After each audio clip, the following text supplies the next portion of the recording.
നമ്മൾ ഇന്ന് ചർച്ച ചെയ്യാൻ പോകുന്നത് 9ാം ക്ലാസ്സിലെ രണ്ടാമത്തെ അധ്യായമാണ് the east and the west the ഇറ ഓഫ് എക്സ്ചേഞ്ച്. കിഴക്കും പടിഞ്ഞാറും വിനിമയങ്ങളുടെ കാലഘട്ടം. മധ്യകാലഘട്ടത്തിൽ ലോകത്തിൻ്റെ വിവിധ ഭാഗങ്ങളിൽ നിലനിന്നിരുന്ന സാമ്രാജ്യങ്ങളെക്കുറിച്ചും ആ കാലഘട്ടത്തിലെ ഭരണരീതികളെക്കുറിച്ചുമാണ് 1ാം അധ്യായത്തിൽ നാം ചർച്ച ചെയ്തത്. 2ാം അധ്യായത്തിൽ യൂറോപ്യന്മാർ പൊതുവെ ഇരുണ്ട കാലഘട്ടം എന്ന് വിശേഷിപ്പിക്കുന്ന മധ്യകാലഘട്ടത്തിലെ വാണിജ്യപാതകൾ, വാണിജ്യ കേന്ദ്രങ്ങൾ, പട്ടണങ്ങൾ, പുതിയ നഗരങ്ങളുടെ വളർച്ചയ്ക്കും വികാസത്തിനും കാരണമായ ഘടകങ്ങൾ എന്നിവയാണ് നാം വിശകലനം ചെയ്യുന്നത്. ഈ കാലഘട്ടം ഇരുണ്ടതല്ലായിരുന്നുവെന്നും ആധുനിക കാലത്തെ നവോത്ഥാനത്തിനും മാറ്റങ്ങൾക്കുമെല്ലാം കാരണമായതും മധ്യകാലഘട്ടത്തിലെ വൈജ്ഞാനിക പുരോഗതിയുടെ ഫലമായിരുന്നു എന്നുമുള്ള തിരിച്ചറിവാണ് നാം ഈ അധ്യായത്തിലൂടെ നേടേണ്ടത്.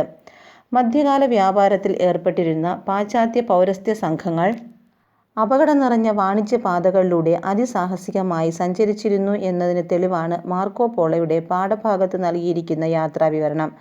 ആ യാത്രാവിവരണം നമുക്കൊന്ന് കേൾക്കാം. മരുഭൂമിയിലെ യാത്രയ്ക്കിടയിൽ രാത്രി സമയത്ത് ഏതെങ്കിലും കാരണവശാൽ കൂട്ടം തെറ്റിയെന്നിരിക്കട്ടെ. കൂട്ടത്തിൽ തിരികെ ചേരാൻ ശ്രമിക്കുന്ന സമയത്ത് ഇരുട്ടിൽ നിന്ന് തൻ്റെ സംഘത്തിലേർപ്പെട്ടവർ സംസാരിക്കുന്നതായി അയാൾക്ക് തോന്നും. ചിലപ്പോൾ തൻ്റെ പേര് പറഞ്ഞു തന്നെ. ഈ ശബ്ദങ്ങളുടെ പിന്നാലെ പോയാൽ വഴി തെറ്റിപ്പോവുകയും മരണപ്പെടുകയും സാധാരണമാണ്. ചിലപ്പോൾ രാത്രിയിൽ കുതിരയുടെ കുളമ്പടി ശബ്ദം കേൾക്കാം. ശബ്ദം കേട്ട ദിക്കിലേക്ക് പോയാൽ കുഴപ്പത്തിൽപ്പെട്ടതു തന്നെ. ചിലപ്പോൾ കേൾക്കുക പെരുമ്പറ ശബ്ദവും ആയുധങ്ങൾ കൂട്ടിമുട്ടുന്ന ശബ്ദവുമായിരിക്കും. ഇത്തരം അപകടങ്ങൾ ഒഴിവാക്കുവാൻ കച്ചവട സംഘങ്ങൾ കഴിയുന്നത്ര ഒരുമിച്ച് കഴിച്ചു കൂട്ടുകയും രാത്രി ഉറങ്ങാൻ കിടക്കുമ്പോൾ അടുത്ത ദിവസം യാത്ര പോകേണ്ട ദിക്കിലേക്ക് ദിശാസൂചകം വയ്ക്കുകയും മൃഗങ്ങളുടെ കഴുത്തിൽ ചെറിയ മണികൾ കെട്ടുകയും ചെയ്യാറുണ്ട്. ഇനി നമുക്ക് പാഠഭാഗത്തിലെ പ്രധാന ചോദ്യോത്തരങ്ങൾ എന്തൊക്കെയാണെന്ന് നോക്കാം. Which were the two important trade routes that connected the East and the West in the Middle Age?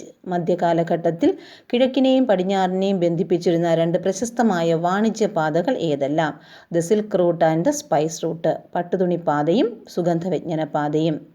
Explain the features of spice route and silk route. പട്ടുതുണിപ്പാത, സുഗന്ധവ്യഞ്ജനപാത എന്നിവയുടെ സവിശേഷതകൾ വിവരിക്കുക. Silk route. The land route extended from eastern China to Europe. The trade route which connected the east with the west stretched around 6,000 kilometers. Its intervening resting places known as sarais. അപ്പോൾ പട്ടുതുണിപ്പാതയുടെ സവിശേഷതകൾ നോക്കാം. ഇതൊരു കരമാർഗ വ്യാപാര പാതയായിരുന്നു. കിഴക്കൻ China മുതൽ പടിഞ്ഞാറൻ Europe വരെ വ്യാപിച്ചു കിടക്കുന്ന വ്യാപാര പാതയാണ് പട്ടുതുണിപ്പാത. കിഴക്കിനെയും പടിഞ്ഞാറിനെയും ബന്ധിപ്പിക്കുന്ന ഈ വാണിജ്യപാതയ്ക്ക് ഏകദേശം 6000 കിലോമീറ്റർ ദൈർഘ്യമുണ്ടായിരുന്നു. പട്ടുതുണിപ്പാതയിലെ വിശ്രമ കേന്ദ്രങ്ങളായിരുന്നു സരായികൾ. ഇനി നമുക്ക് സ്പൈസ് റൂട്ട് നോക്കാം. സുഗന്ധവ്യഞ്ജനപാത. Sea route. ഇതൊരു കടൽ മാർഗ വ്യാപാര പാതയായിരുന്നു. Extended from eastern China to western Europe. കിഴക്കൻ ചൈന മുതൽ പടിഞ്ഞാറൻ യൂറോപ്പ് വരെ വ്യാപിച്ചു കിടക്കുന്ന വ്യാപാര പാതയാണ് സുഗന്ധവ്യഞ്ജനപാത. The route passed through different trade centres. വിവിധ വാണിജ്യ കേന്ദ്രങ്ങൾ വഴി ഈ പാത കടന്നു പോകുന്നു. The chief commodity of exchange was spices. സുഗന്ധവ്യഞ്ജനമായിരുന്നു ഈ പാതയിലെ പ്രധാന വ്യാപാര വസ്തു. What was the importance of crusades in medieval period. മധ്യകാല വ്യാപാരത്തിൽ കുരിശുയുദ്ധത്തിൻ്റെ പ്രാധാന്യമെന്ത്? The comparatively weak trade between the east and the west got a fillip with the beginning of the crusades. മധ്യകാലത്തിൻ്റെ ആരംഭത്തിൽ ദുർബലമായിരുന്ന കിഴക്കും പടിഞ്ഞാറും തമ്മിലുള്ള വ്യാപാരം ശക്തി പ്രാപിച്ചത് കുരിശുയുദ്ധത്തിൻ്റെ ആരംഭത്തോടെയാണ്. What were the reasons for the strengthening of the trade relation between east and west? The rapid increase in production. കിഴക്കും പടിഞ്ഞാറും തമ്മിലുള്ള വ്യാപാര ബന്ധം ശക്തി പ്രാപിക്കാനുള്ള കാരണങ്ങൾ എന്തെല്ലാം? 1. ഉൽപ്പാദന വർധനവ്. 2. Diversity of products. ഉൽപ്പന്നങ്ങളുടെ വൈവിധ്യം. Construction of roads and bridges. റോഡുകളുടെയും പാലങ്ങളുടെയും നിർമ്മാണം. Effective steps to control thieves and robbers. കള്ളന്മാരെയും പിടിച്ചുപറിക്കാരെയും അമർച്ച ചെയ്യുന്നതിനുള്ള കാര്യക്ഷമമായ നടപടികൾ. The cities of medieval world. മധ്യകാല ലോകത്തെ പ്രധാന നഗരവിഭാഗങ്ങൾ ഏതെല്ലാം? എവിടെയൊക്കെയാണ് നഗരങ്ങൾ കേന്ദ്രീകരിച്ചിരുന്നത്? 1. Ancient Roman cities once again became active.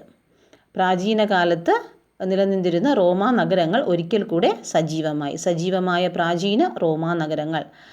The cities which developed around the castles of nobles. Feudal പ്രഭുക്കന്മാരുടെ കൊട്ടാരങ്ങളുടെ സമീപം രൂപം കൊണ്ട നഗരങ്ങൾ.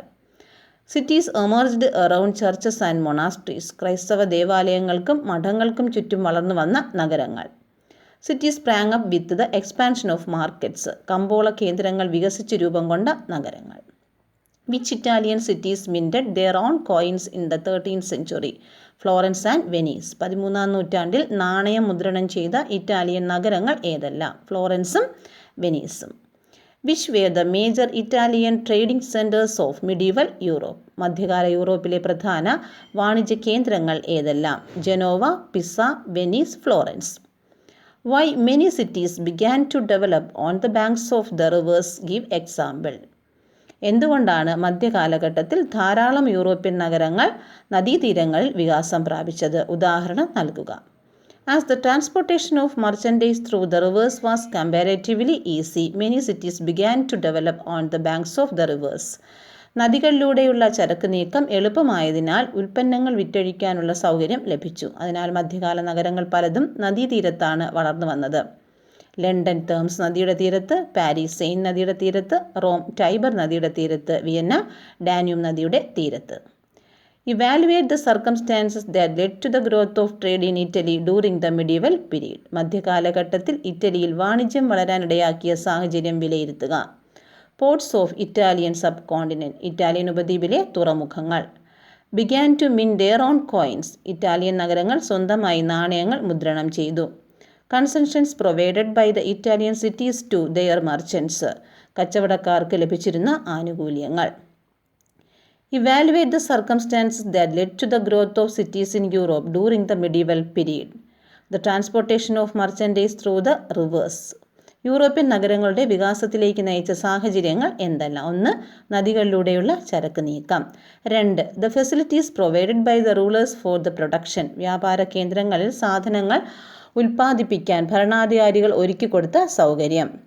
Increase in population. ജനസംഖ്യ വർധനവ്. അടുത്ത ചോദ്യം നോക്കാം. Analysis the features of medieval cities. മധ്യകാല നഗരങ്ങളുടെ സവിശേഷതകൾ വിശകലനം ചെയ്യുക. They were generally small in size. മധ്യകാല യൂറോപ്യൻ നഗരങ്ങൾ പൊതുവെ വലിപ്പം കുറഞ്ഞവയായിരുന്നു. The roads of these cities were narrow and unhygienic. നഗരവീഥികൾ ഇടുങ്ങിയതും വൃത്തിഹീനവും ആയിരുന്നു. The buildings were built of would and were thatched with hey.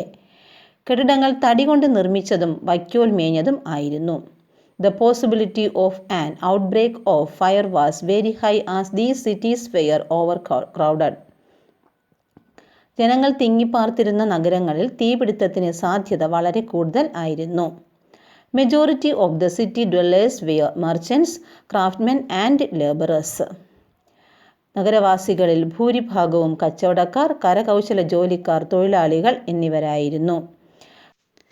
The labourers of the cities were poor and hence they depended on others for their livelihood. നഗരവാസികളായ തൊഴിലാളികൾക്ക് സമ്പത്തില്ലാതിരുന്നതിനാൽ അവർ മറ്റുള്ളവരെ ആശ്രയിച്ചാണ് ജീവിച്ചിരുന്നത്.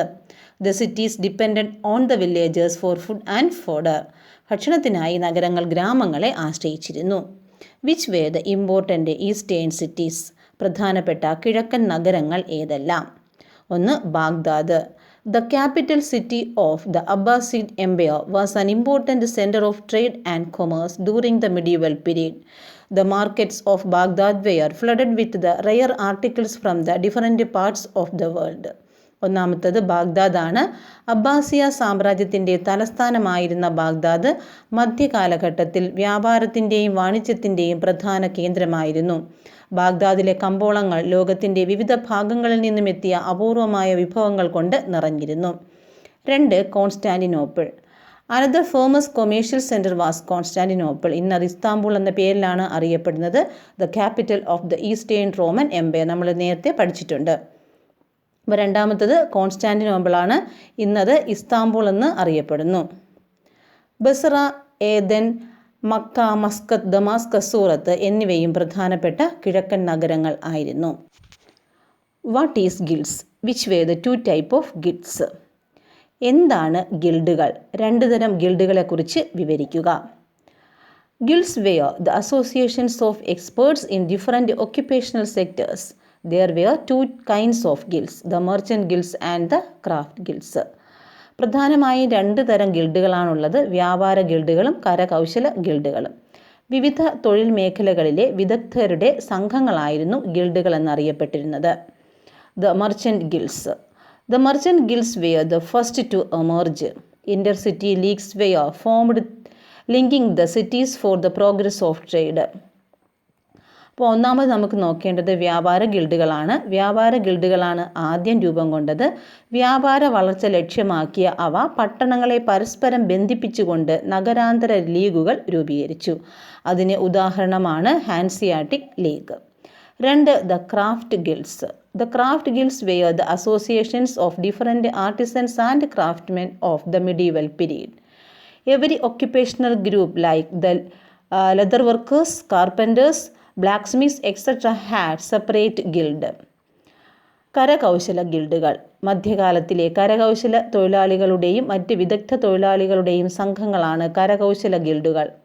തുകൽപ്പണിക്കാർ, മരപ്പണിക്കാർ, ഇരുമ്പ് പണിക്കാർ തുടങ്ങി ഓരോ തൊഴിൽ വിഭാഗത്തിനും പ്രത്യേക ഗിൽഡുകൾ ഉണ്ടായിരുന്നു. What were the factors that led to the formation of the guilds? ഗിൽഡുകളുടെ രൂപീകരണത്തിന് വഴിതെളിച്ച ഘടകങ്ങൾ ഏതെല്ലാം? The rapid increase of trade in the medieval European cities. മധ്യകാല യൂറോപ്പിലെ നഗരങ്ങളിലുണ്ടായ വ്യാപാരത്തിൻ്റെ വളർച്ച. 2. The formation of specific occupational sectors. പ്രത്യേക തൊഴിൽ മേഖലകളുടെ രൂപീകരണം. The necessity to withstand the excessive taxation and exploitation. പട്ടണങ്ങളിലെ ഉയർന്ന നികുതിക്കും ചൂഷണത്തിനുമെതിരെ നിലകൊള്ളേണ്ടതിൻ്റെ ആവശ്യകത. The sense of organization. സംഘടനാ ബോധം. What were the aims of guilds? ഗിൽഡുകളുടെ പ്രധാനപ്പെട്ട ലക്ഷ്യങ്ങൾ എന്തെല്ലാമായിരുന്നു? To foster mutual help and cooperation. പരസ്പര സഹായവും സഹകരണവും വളർത്തുക. To maintain the monopoly of the markets. കമ്പോളങ്ങളിലെ കുത്തക നിലനിർത്തുക. To the attainment of economic stability. സാമ്പത്തിക സ്ഥിരത കൈവരിക്കുക. What were the responsibilities of guilds? ഗിൽഡുകളുടെ പ്രധാനപ്പെട്ട ചുമതലകൾ എന്തെല്ലാം? ഒന്നാമത്തത് ഫ്രെയിമിംഗ് ലേബർ ലാസ്. എന്താണ് ഫ്രെയിമിംഗ് ലേബർ ലാസ്? തൊഴിൽ നിയമങ്ങൾ രൂപീകരിക്കൽ. Division of labour. അധ്വാന വിഭജനം. Maintaining the quality of products. ഉൽപ്പന്നത്തിൻ്റെ നിലവാരം നിലനിർത്തൽ. Determining the mode of sale.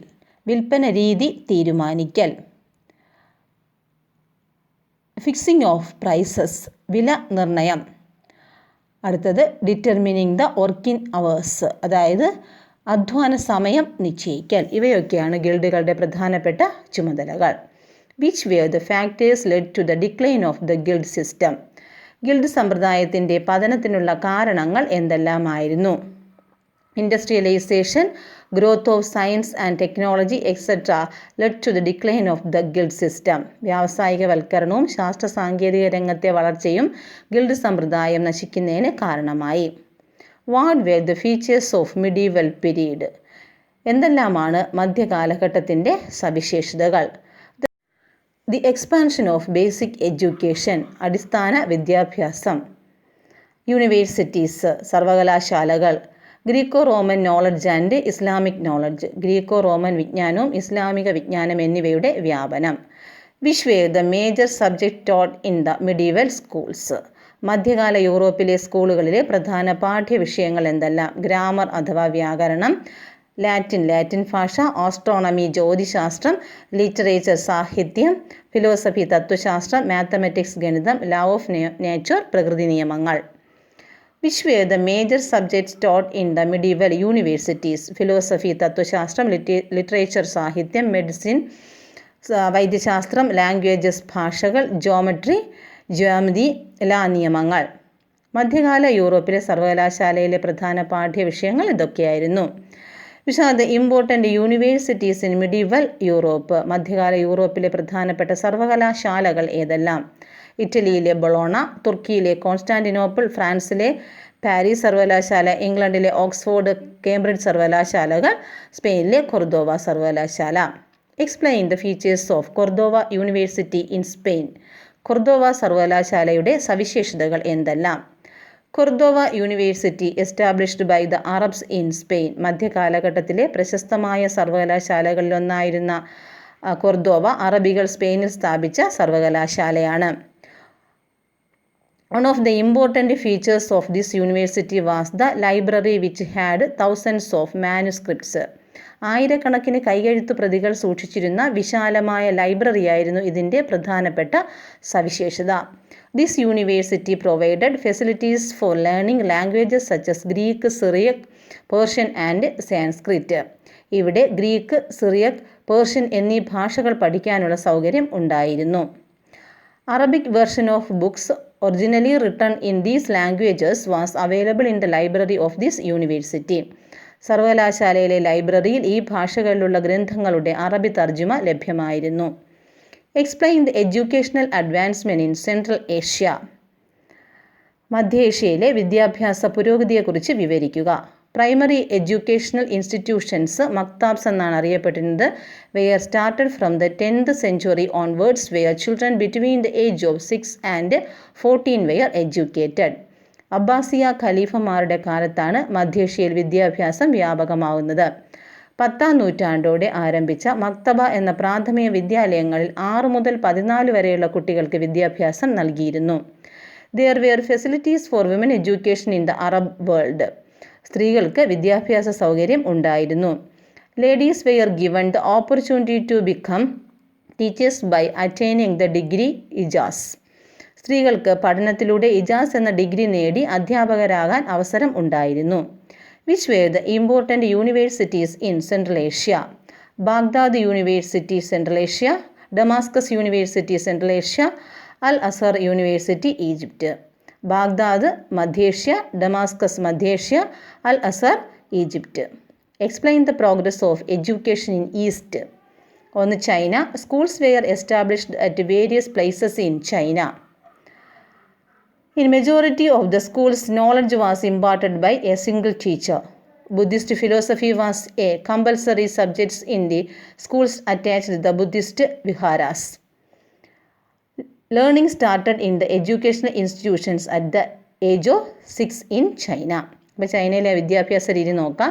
വിവിധ പ്രദേശങ്ങളിൽ സ്കൂളുകൾ സ്ഥാപിച്ചു. ഭൂരിഭാഗം വിദ്യാലയങ്ങളിലും ഏകാധ്യാപക വിദ്യാലയങ്ങളായിരുന്നു. ബുദ്ധമത വിഹാരങ്ങളോട് ചേർന്നുള്ള പഠന കേന്ദ്രങ്ങളിൽ ബുദ്ധമത ദർശനം നിർബന്ധ വിഷയമായിരുന്നു. വിദ്യാലയങ്ങളിൽ 6 വയസ്സ് മുതൽ പഠനം നടത്തിയിരുന്നു. രണ്ടാമത്തത് ഇന്ത്യയാണ്. ഇന്ത്യയിൽ എങ്ങനെയാണെന്ന് നോക്കാം. ഗുരുകുല വിദ്യാഭ്യാസം. വിദ്യാർത്ഥികൾ അധ്യാപകരോടൊപ്പം താമസിച്ച് പഠിച്ചിരുന്ന ഗുരുകുല സമ്പ്രദായം മധ്യകാല ഇന്ത്യയിലും നിലനിന്നിരുന്നു. ദ ഗുരുകുല system where the students lived with the teacher prevailed in the medieval India also. The main subjects offered in these institutions were grammar, languages, literature, philosophy and astronomy. ഇവിടെ പഠിപ്പിച്ചിരുന്ന പ്രധാനപ്പെട്ട വിഷയങ്ങൾ വ്യാകരണം, ഭാഷ, സാഹിത്യം, തത്വചിന്ത, ജ്യോതിശാസ്ത്രം തുടങ്ങിയ വിഷയങ്ങളിലാണ് ഇവിടെ പ്രധാനമായും പാഠഭാഗങ്ങൾ പഠിപ്പിച്ചിരുന്നത്.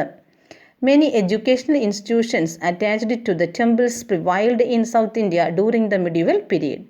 ദക്ഷിണ ഭാരതത്തിൽ ക്ഷേത്രങ്ങളോടനുബന്ധിച്ച് നിരവധി വിദ്യാലയങ്ങൾ നിലനിന്നിരുന്നു. ഇതുവരെയാണ് ഈ ക്ലാസ്സിൽ പഠിപ്പിക്കുന്നത്. അടുത്ത ഭാഗം അടുത്ത വീഡിയോയിൽ കാണാം.